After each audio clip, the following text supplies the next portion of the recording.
얘기를 좀 했고요. 그럼 이제 마지막으로 지금 민주당에서 조국신당 얘기도 나오죠. 조국신당은 어떻습니까? 나올 것 같습니까?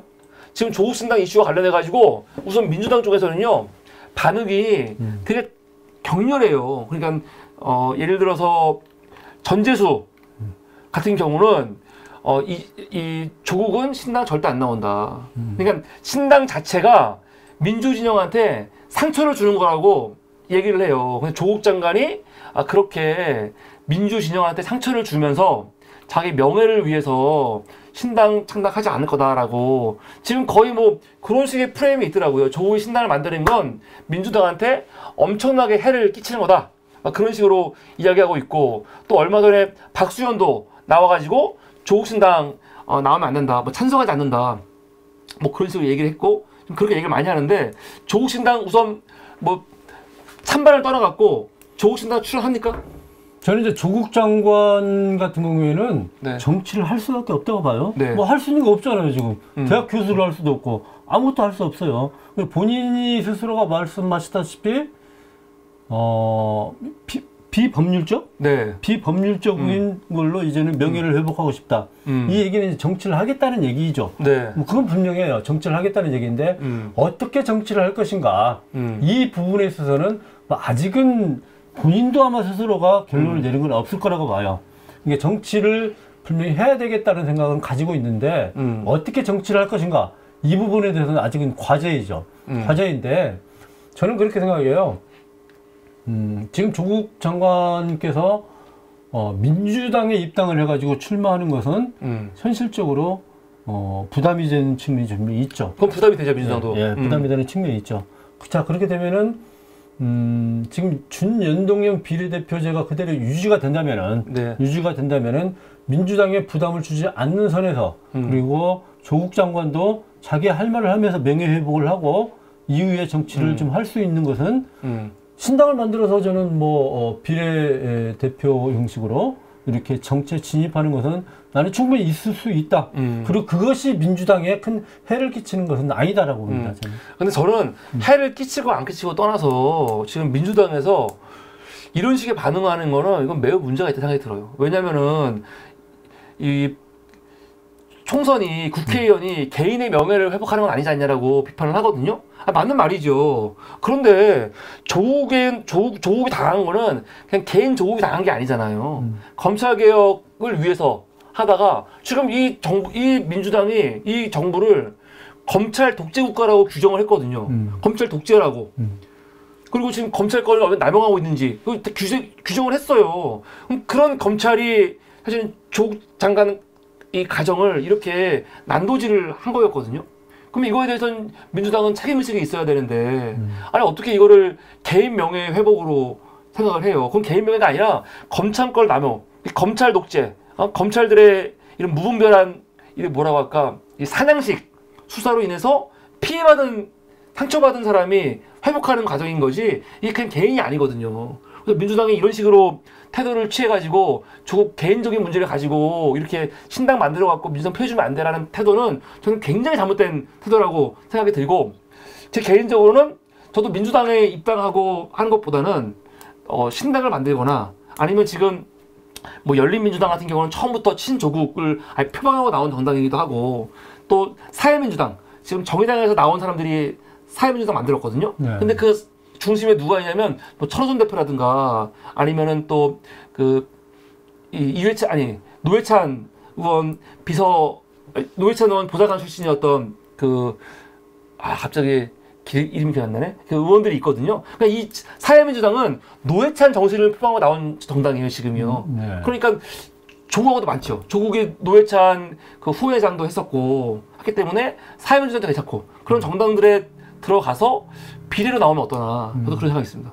지역구는 좀 부담이 되고 조국 장관이 정치를 해서 내년에 국회 진입하는 것만으로도 저는 검찰 개혁에 어떤 그런 신호탄을 다시 좀 쏘는 것이다라고 생각이 들어요. 그러니까 조국 장관이 정치에 진입을 하면은 민주당이 부담이 되는 게 아니라 조국 장관 같은 사람이 정치에 진입을 해서 국회에서 활동을 하는 것만으로도 윤석열 정권한테는 부담이 되는 것이죠. 그리고 검찰개혁을 실제로 검찰 개혁의 상징이잖아요. 그 네. 조국 장관은 검찰 개혁 주의자였기 때문에 지금까지 이렇게 탄압을 받은 거잖아요. 네. 그러니까 조국 장관이 국회에 들어와서 검찰 개혁을 근본적으로 제기하고 다시 이제 검찰 개혁의 다음 국회에서 준비를 하는데 앞장서서 한다면은 그리고 이게 이제 그것은 민주당과 같이 하게 되는 것이죠. 다른 당에서 진입을 했다고 하더라도 민주당과 같이 하는 것이죠. 근데 민주당이 더 커지는 거죠. 네. 네? 이거 그걸 뭐 민주당의 부담으로만 생각할 건 저는 아니라고 봐요. 나 그리고 민주당도 그렇고 진보 진영도 요 틀을 넘어서야 되는데 검찰에서 낙인을 찍은 사람은 본인들이 검찰을 비판하면서도 검찰에서 낙인을 찍은 사람은 우리가 함께 할 수 없다. 뭐 그런 게 있는 것 같아요. 그러니까 지금 예를 들어서 추미애 장관 같은 경우도 역할이 지금 없고, 그리고 조국도 마찬가지고, 윤명도 마찬가지고, 아니 그런 사람들은 그냥 모른 척 하고 있거든요. 근데 그런 식으로 하면은 결국 정치를, 전국을 검찰이 이끌어가는 거거든요.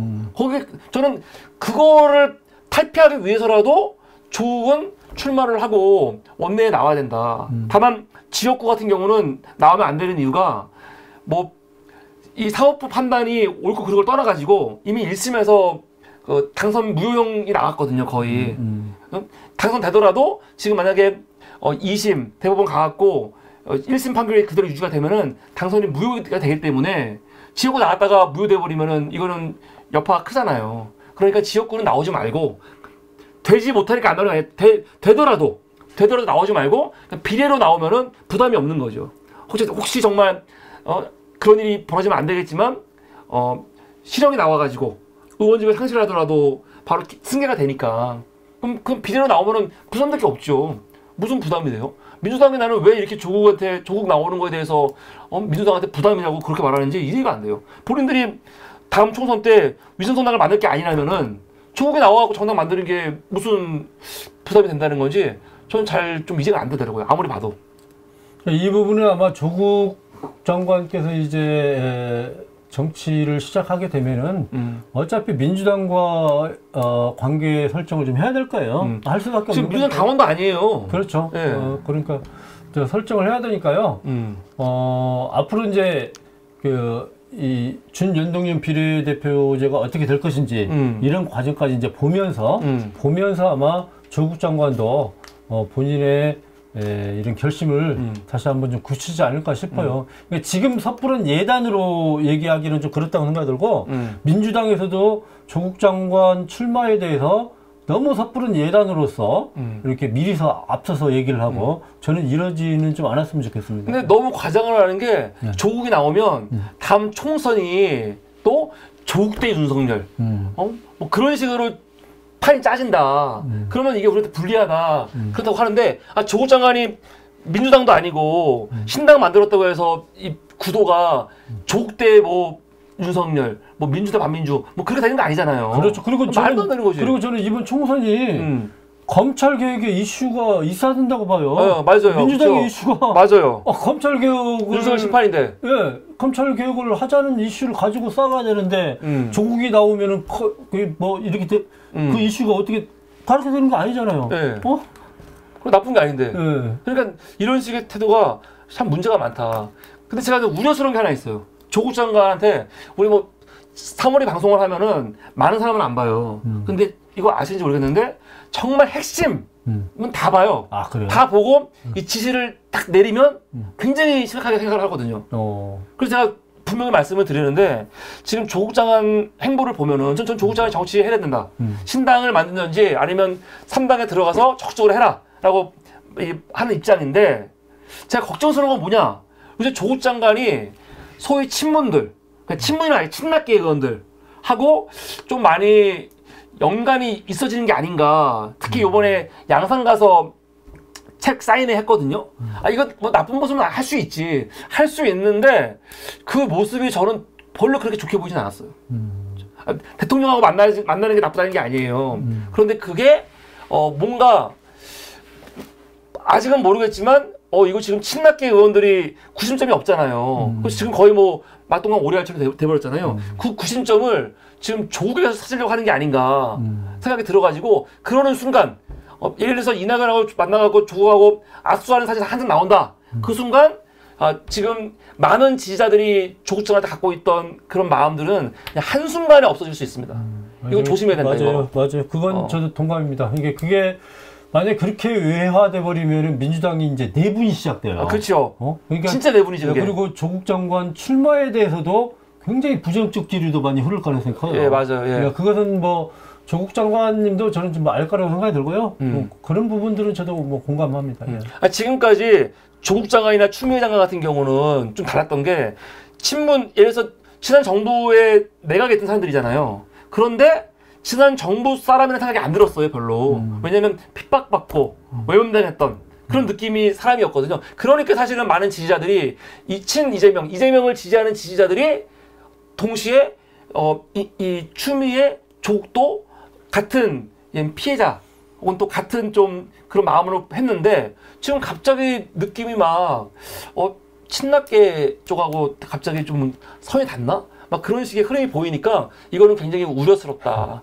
그래서 정무적으로 정보를 드린 겁니다. 조국 장관 이건 조심해야 된다. 그런 말씀을 드립니다. 그럼 이제 마지막 이슈로 얼마 전에 그 탄핵 이슈가 있었죠. 탄핵 이슈. 그래갖고 이동관, 또 이정석, 손중석 탄핵 발의 했었는데 결국 국민의힘이 필리버스터를 갑자기 철회하면서 일정 때문에 취소하고 요번 11월 30일 날, 12월 1일 날 연속 2일 본회의 잡혀 있어가지고 그날 아마 30일 날 국회에 보고하고 12월 1일 날 처리할 것 같습니다. 근데 여기에 한동훈이 빠져 있어요. 그러니까 한동훈이. 한동훈 왜 빠진 겁니까? 저도 좀 묻고 싶어요. 저도 뭐 지난 우리 방송할 때도 한동훈 제 쇼츠에도 만들었어요. 한동훈 반드시 탄핵해야 된다고 쇼츠도 만들었고 제가 뿌리고 막 이랬던 적이 있는데 저도 이게 빠졌다는 게 좀 의아해요. 그러니까 어디 기사에도 잘 나오지가 않던데 왜 빠졌는지 설명이 없어. 그러니까요. 왜 얘기 듣기로는 한동훈을 탄핵하게 되면 한동훈을 더 키워주는 것이다. 이러니까 한동훈은 그냥 지금 이대로 그냥 잠잠히 있는 게 더 낫다. 뭐 이렇게. 더 키울 게 뭐가 있어? 더 키울 게 뭐가 있어? 지금 법무장까지 만들어 놓고 더 키울 게 뭐가 있어요, 지금 요번 조사 보니까 대통령 1순위가 이재명, 2순위가 한동훈이에요. 더 키울 것도 없어. 예를 들어서요, 지난 그 노무현 대통령 탄핵 사유가요. 공무원 정치적 위반으로 해갖고 선거법 위반이었어요. 대통령을 탄핵했어, 대통령을. 그 한동훈 이번에 공무원의 정치적 중립 위반, 우리 이재명 대표를 갖다가 사실상 범죄자로 이미 낙인 찍어가지고 막 얘기했잖아요. 그런 게 중립 위반하는 거 아니고 뭐예요? 그러면은, 그거 얼마든지 민주당의 입장으로서는 해가지고 탄핵시킬 수 있잖아요. 탄핵사람 많아요. 그러니까 이 국정감사 전에 한동훈 탄핵해야 된다 할 때 민주당이 내놓은 논리가 굉장히 많아요. 가령 시행령. 지금 모법이 있는데 이거를 아예 어겨가지고 시행령 만들어가지고 검사법을 완전히 무력화시켰잖아요. 이런 것도 탄핵 사유인 거고 여러 가지가 많다고요. 그런데 갑자기 국정감사 끝나고 났더니 없었던 일로. 이래버리면 어떤 문제가 되냐면은 설명도 없이 그 앞에 했던 말들이 다 되게 이게 말도 안 되는 얘기 했었구나. 어거지를 했었구나, 민주당이. 이래 저 버리는 거예요. 민주당이 사실은 이재명 대표 체포 동의안 이 가결 된 이후에 이렇게 강렬하게 한동훈 탄핵해야 된다 이런 말 하지 않았으면 몰라. 얼마나 세게 했습니까? 안 하면 안 되는 것처럼. 그런데 왜 갑자기 국정감사 딱 끝나고 나서 하면 안 되는 거야? 해버리면은 그때 한 건 뭐가 돼? 민주당 스스로 자기 얼굴 침뱉는 거죠. 저도 이해할 수가 없어요. 그러니까 이 부분은 좀 확인이 좀 필요할 것 같아요. 왜 그러는지. 왜 그런지 확인이. 이건 교수님 확인해 오셔야죠. 모르겠어요. 제가 주변에 누가 아는 사람도 없고. 저도 그래서 인터넷 검색을 해봤어요. 인터넷 말고 휴민트 없어요, 휴민트? 휴민트 없습니까? 행정가 출신이고 주변에 정치인들 많이 아실 거 아닙니까? 요즘 제가 너무 바빠가지고. 참. 교수님은 휴민트를 좀 활용을 하셔야 돼요. 무슨 기사를 활용하십니까? 그래서 이거는 좀 문제가 많다. 민주당이 이건 굉장히 잘못한 거다. 지금 뭐 홍익표 같은 사람이 뭐라고 했냐면 더 급한 사람이 있다. 더 급한 사람이 있어갖고 뭐 이동관은 정말 문제가 많고요. 그리고 이정섭, 손준성은 원래 명단에 없었는데 사무리에서 지난달에 지시를 했거든요. 손준성 해야 된다. 그래서 들어간 것 같아요. 여기 들어가야 되거든요. 이건 다 좋은데 정작 한동훈이 빠져? 아, 같이 하면 되지. 이거 왜 빼? 지금 하면 더 못해요. 그러니까 난 좀 이해가 안 된다. 이해가 안 된다. 생각이 들었고, 그리고 또 하나 하고 싶은 거는 그것도 탄핵이 안 됐습니다. 탄핵이 안 되고 나니까 이 반응들이 여러 가지가 나와요. 검찰 안에서. 이원석 총장은 뭐라고 하냐? 지금 검사들을 탄핵시키려고 하는 거는 이재명을 지키려고 하는 방탄 탄핵이다. 이렇게 얘기를 했어요. 이게 진짜 웃겨요. 민주당의 검사 탄핵은 당대표 수사에 대한 보복이래요. 검사를 압박하고 검사를 마비시키려고 하는 협박 탄핵이다. 얘기했고. 그리고 퇴직 검사들 모임이 있어. 검찰 동호회라고. 여기서 뭐라고 하냐면 검사의 신분 보장은 헌법과 법률에, 이건 거짓말입니다. 헌법에는 이런 거 없습니다. 보장이. 법률에 의해 보장된 검찰의 독립과 정치적 중립을 위한 핵심 사항인데 의회의 권력을 남용하여 이를 훼손하는 것은 법치주의에 대한 심각한 도전이자 횡포다. 또 대검에서 공식 입장이 나왔어요. 검사 탄핵은 제1당 권력을 남용한 검찰에 대한 보복이다. 이러고 있어. 이 반응들은 어떻게 보십니까? 이정섭 검사 같은 경우에는 네. 비위 검사잖아요. 비위 검사. 예. 핵심은 비위 검사예요. 네. 탄핵의 사유가요. 네. 그리고 손주성 같은 경우에는 뭐 예전에 고발사주 그런 검사잖아요. 네. 그러니까 이런 검사들은 무슨 뭐 방탄이다 뭐가 어쩌다 이런 내용들이 아니라 실제로 이 검사들을 갖다가 제어하고 이 검사들을 갖다가 직무를 정지시킬 수 있는 것은 국회밖에 없어요. 네. 어느 기관도 없어요. 국회에게 주어진 어떤 권한이에요, 권한. 네. 네? 탄핵을 할 수 있는. 국회는 정당한 일을 하는 것이죠. 그거 안 하면 직무유기지. 그렇죠. 네. 네. 열받아서요. 깜짝 놀랐어요, 제가 지금. 죄송합니다. 죄송합니다. 그치 못하면 화가 나고 갑자기. 아니, 난 논리가 너무 웃긴 게 검찰정법이 검사의 신분을 보장하고 있잖아요. 네. 이건 그게 법률이에요. 네. 헌법에서 국회의원의 신분을 보장하고 있거든요. 근데 지금 검찰이 회기 중에 계속 이재명 체포동의안을 보냈잖아요. 계속. 근데 이거에 대해서 민주당 뭐라고 했냐면 지금 너희들 정치보복하지 마라. 그러니까 얘네들은 정치보복이 아니고 이재명의 혐의에 대해 정당하게 요구하라고 얘기했거든요. 마찬가지예요. 검찰이 이정섭이나 아니면은 지금 손준성이나 문제가 너무 많아요. 그래가지고 탄핵을 했어. 근데 그게 이재명 수사하니까 보복하는 거래. 아니 어떻게 이런 논리를 핍니까? 지들은 당대표를 그것도 당대표를 회기 없을 때 하라고 한 것도 무시해놓고 회기 중에 잡아가려고 그런 짓을 했던 것들이 왜 우리들의 신분을 보장 안 하냐, 왜 우리를 탄핵하냐라고 말하고 있는 게 난 너무 이게 웃긴 거예요. 지금 얘네들이 지금 방탄하고 있는 거 아니에요. 맞아요. 본인들이 자기들이 방탄하고 있는 거죠. 방탄하고 있는 건데 이게 이재명 방탄이라는 거야. 와, 이런 논리가 어디 있습니까? 그리고 검찰들이 이렇게 자기들 입장을 내린 경우가 있어요? 그러니까 이게 그래서 개혁해야 될 집단이에요. 네. 우리나라에서 진짜로 무소불위의 권력을 가지고 있고 그리고 자기들 집단 이기주의가 이렇게 있는 곳은 검찰밖에 없어요. 네.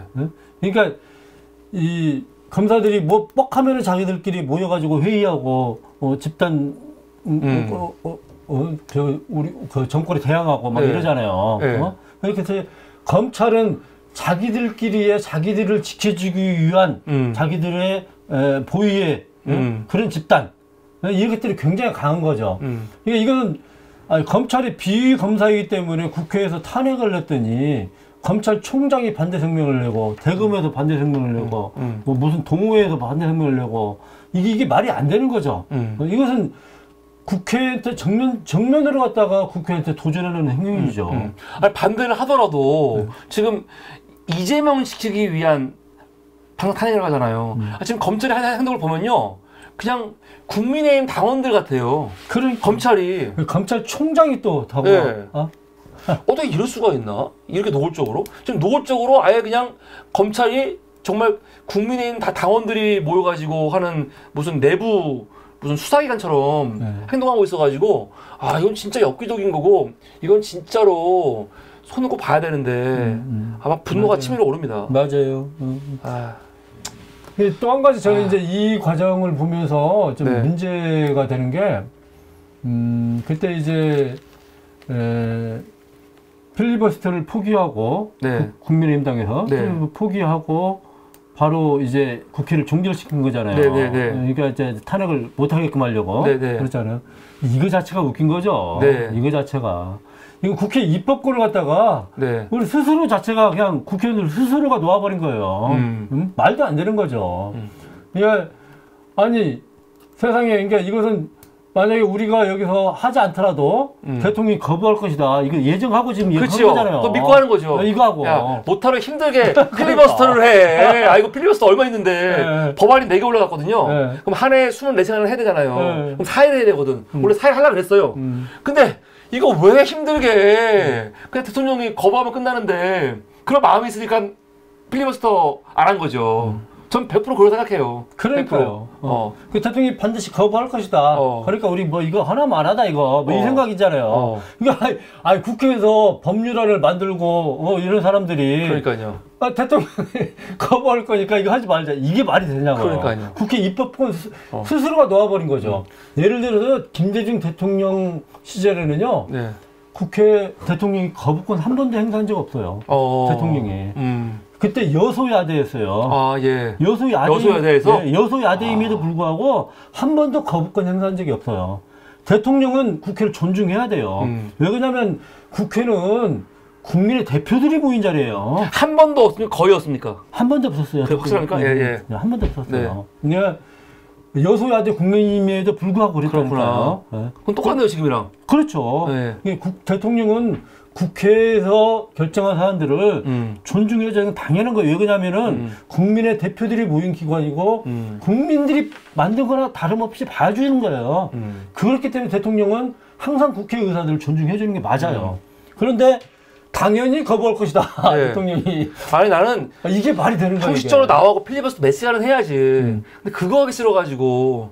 아니 얘들 핑계는 그거예요. 괜히 필리버스터 해가지고 24시간 지나면 탄핵 보고한 거 24시간 후에 의결할 수 있잖아요. 그러니까 그러니까 24시간 채우면 안 돼. 하고 안 한 거거든요. 아 그러면 23시간 하던가. 그렇잖아요. 24시간 이후에 탄핵 보고한 거 표결을 막으려면 하면은 최소한 20시간까지는 그래도 필리버스터를 하던가. 근데 필리버스터를 아예 안 해버리잖아요. 나는 이게 무슨 대통령이 거부할 것도 있지만 필리버스터 하기가 싫은 거예요. 너무 힘든 거야. 눈에도 안 되고 왜 이렇게 힘들게 해. 그냥 넘어가자. 그건 거죠. 성의가 없어요. 이게 아주 기분이 나빠요. 저는 그래서 이제 내년 총선에서 저희가 200석을 가져야 되는 것이 바로 여기서 이제 이런 게 증명이 된 거예요. 그러니까 대통령이 만약에 거부권을 해서 국회로 보내게 되면은 다시 이제 재의결을 하려면은 3분의 2 이상의 찬성이 있어야 되잖아요. 출석 과반수가 출석을 해야 되고 출석한 사람이 이제 3분의 2 의결이 돼야 되거든요. 그러면 국회 의석으로는 이제 200석이 되는 거예요. 돼야죠. 그러는 거예요. 200석이 돼야지만이 대통령이 마음대로 거부권 행사를 못 하는 거예요. 그리고 국민의힘에서도 대통령이 당연히 거부권 행사해야겠지 하고 이런 현상들이 이제 없어지는 거예요. 내년 총선에서 좀 민주당이 압승을 해가지고 좀 200석 이상의 힘들을 가질 수 있는 그런 정당이 됐으면 좋겠어요. 국회가 국회의 권능을 스스로 완전히 무시하고 있는 진짜 웃기는 상황이고요. 제가 마지막으로 하나만 더 말씀을 드리자면 되게 웃긴 게 뭐냐면 요새 여론조사가요. 되게 웃겨요. 그러니까 여론조사가 크게 두 가지 흐름이 있거든요. 뭐 리얼미터라든가 여론조사 꽃 미디어 토마토 같은 데서는 민주당이 지금 굉장히 국민의힘을 앞서고 있어요. 그런데 예를 들어서 한국갤럽이라든가 코라라는 이 여론조사 협회 여기 포함되어 있는 데서 조사하는 거는 지금 국민의힘이 앞서고 있어요. 오히려 어떤 조사는 국민의힘이 한 10% 이상 앞서는 것도 있어. 이거 보고 있으면요 수도권이 험지가 아니에요. 이게 진짜라면은 그러면 국민의힘이 이렇게 막 험지 안 나오려고 이럴 필요가 없거든요. 그래서 여론조사를 이거를 이대로 방치해도 됐나? 그 생각이 들더라고요, 저는요. 요새 그래요, 여론조사가. 문제가 많다 생각이 들었습니다. 네. 여론조사 이거는 다음에 얘기하죠. 네, 다음에. 네. 이건 제가 그냥 갑자기 애드립으로 좀 여러분들 말씀드리려고. 되게 이상하잖아요. 이게 진짜라면은 국민의힘 막 좋아야 되거든. 안 그래요? 이거 연속에 높이 나오는데. 그리고 험지도 아니지. 그럼 나와야지. 왜 안 나와? 참 이상한 점이 있다. 하는 말씀을 드리고요.